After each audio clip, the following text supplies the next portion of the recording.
Le plus gros problème que j'ai rencontré, c'est de passer du salariat à l'entrepreneuriat. J'ai vraiment aimé ce que je faisais quand j'étais salariée. Simplement, j'avais envie de le faire différemment. Donc mon gros problème, c'était comment je deviens une entrepreneur alors que moi, les codes que je connais, ce sont ceux du salariat. Donc je ne savais pas du tout quoi faire, je ne savais pas ce que c'était que de monter une boîte, je ne connaissais rien au statut des entreprises, je ne connaissais rien à la finance, à la comptabilité, je ne connaissais rien au marketing. C'est-à-dire, est-ce que je vais être capable de faire ça? Est-ce que je vais être en mesure de porter moi-même, seule, un projet?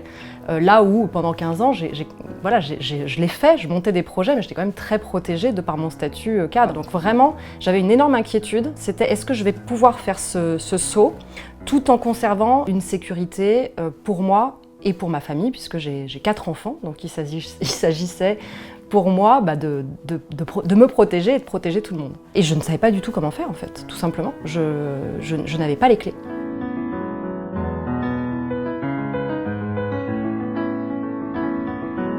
Alors le déclic, c'est un matin, je tombe sur un webinaire de Julien et le grand truc qui m'a marqué, c'était adressé aux futurs thérapeutes, coachs, etc.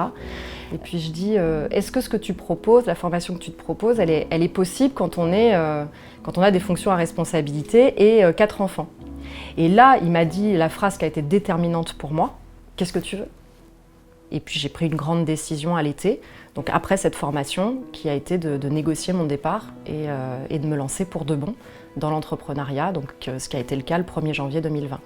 Julien a dit un jour, faites aujourd'hui ce que vous aimeriez pouvoir faire demain en ayant développé votre entreprise. Et quand Julien nous a fait travailler là-dessus, je me suis dit, bon, s'il te fait travailler là-dessus, c'est qu'il y a des bonnes raisons, confiance quoi. Et confiance dans ce que te dit Julien, et fais ça, fais ce que tu as envie de faire avant que tout soit bien en place. Et j'ai par exemple accepté de ne pas travailler une journée par semaine. Ça a l'air de rien, mais dans le rythme de vie, moi ça a énormément changé les choses, et c'est aussi ce qui me permet de porter mon message envers les femmes, puisque mon propos, c'est vraiment de leur dire que c'est possible en fait de concilier leur réussite professionnelle et leur choix de vie perso, donc qu'elles aient des enfants ou pas, mais qu'elles aient aussi des activités à elles ou pas, etc.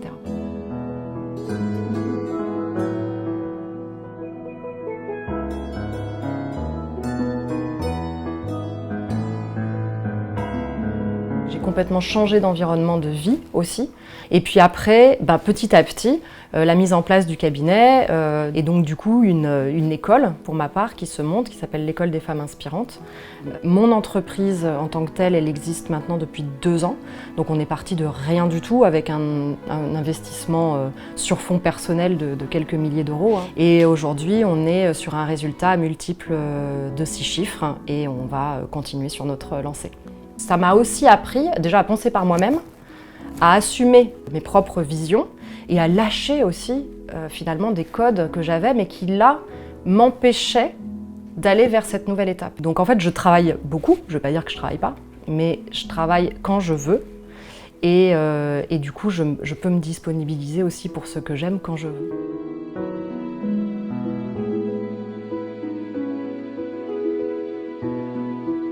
J'ai envie de dire un grand merci à Julien, un grand merci à toute ton équipe aussi, à cette espèce d'harmonie qu'il y a entre vous, à la richesse de ce que vous avez appris et ce que vous savez nous transmettre de ça. Derrière, je sais qu'il y a un énorme travail de la part de chacun d'entre vous, donc merci infiniment.